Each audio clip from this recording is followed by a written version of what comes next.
자, LPM 급수 일단 개념 정리 먼저 한번 해봅시다.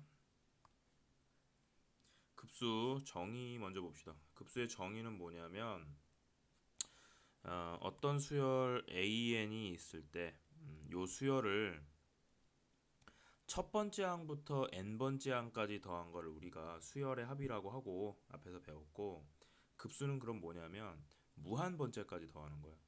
근데 무한 번째까지 더할 수는 없으니까, 무한대라는 거는 계속 움직이는 거니까 더할 수 없으니까 이걸 어떻게 할 것이냐 사람들이 생각해 본 거지. 그러면 저 끝까지 무한까지 더하면 어떻게 될까? 그럼 표현은 어떻게 되는 거냐면, 이 급수라는 건 표현을 이렇게 시그마 n이 1부터 무한대까지 an 이런 식으로 표현한다고. 이걸 어떻게 표현하냐? a1 첫 번째 항, 두 번째 항, 세 번째 항 쭉 더하는 거야. 그냥 계속 더하는 거야.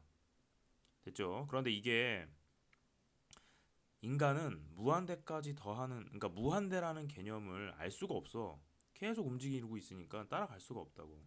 그래서 이거를, 이 급수가 수렴을 하려면 그러면 어떻게 해야 될까? 사람들이 생각해 본 거지. 그래서 어떻게 생각하, 논리적으로 어떻게 한 거냐면 부분합이라는 거에 대한 얘기를 한 거야. 부분합이라는 건 뭐냐면, 부분합이라는 건 얘를 n번째 항까지 더한 건데, 조심해야 되는 게, 우리가 수열의 합에서 배웠을 때의 요 AN은 그렇게 크지 않아 생각보다. 뭐 잘해봐야 몇만 요 정도. 근데 지금 이 급수에서의 요 n은 엄청 큰 n이야. 니네가 생각하고 있는 그 숫자보다 조금 더 커. 뭐 몇십억 정도 막. 그렇게 더한 이 부분합을 딱 하면 얘가 시그마 k가 1부터 n까지 an이라고 그냥 표기할 수 있겠지. 그지? 이때 요거에 요 부분합, 얘가 n에 관한 식으로 나타나거든. 이제 얘가, 그지? 1부터 n까지니까 얘가 n에 관한 식으로, 얘를 풀면 n에 관한 식으로 나와. 뭐 n제곱 더하기 n 더하기 1 뭐 이런 식으로. 그랬을 때 그 부분합 시그마 k는 1부터 n까지 an, 얘 n에 관한 식인데, 얘를 n을 무한대로 보냈을 때 요 전체 이 극한이 수렴하면 얘가 급수가 수렴했다라고 앞으로 얘기할 거라고. 됐죠?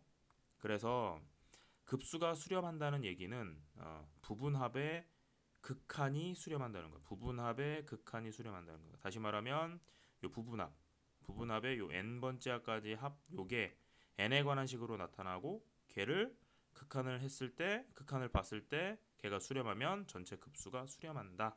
이렇게 정의한다고.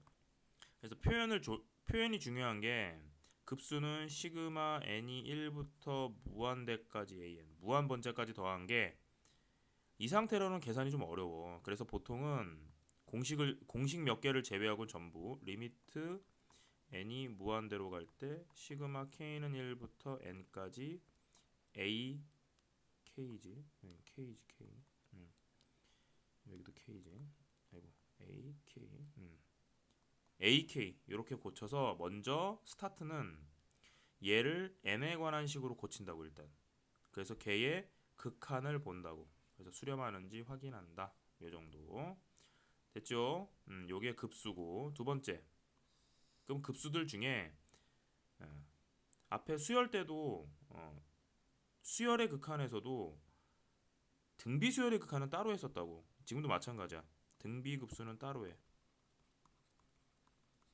등비급수는 따로 배워. 왜냐하면 등비급수는 결국 등비수열이라는 거는 공비가 중요하거든. 공비가 1보다 작다, 공비가 1보다 크다, 절대값 공비가 1하고 같다. 이렇게 나눠서 문제를 풀게 되거든. 됐습니까? 자, 그런데 그러니까 등비수열의 극한은 어쨌든 급수니까 수열의 합이거든. 그럼 등비수열의 합은 뭐야? 등비수열의 합 SN은 1-R분의 초항 1-R의 n승 이렇게 구했었잖아. 됐죠? 자, 그런데 여기서 R이 만약에 1하고 마이너스 1 사이면 상관이 없는데, R이 1보다 커. 그럼 얘가 무한대로 가지. R이 마이너스 1보다 커. 그럼 얘가 무한대가. 그러니까 무슨 말이냐면, 요거 이제 급수를 생각해 보자고. 리미트 n이 무한대로 갈 때 sn이 뭐야? 리미트 n이 무한대로 갈 때 1-r분의 초항, 그 다음에 1-r의 n승 이렇게 들어갈 건데 결국 요 n이 걸리는 애는 얘밖에 없잖아.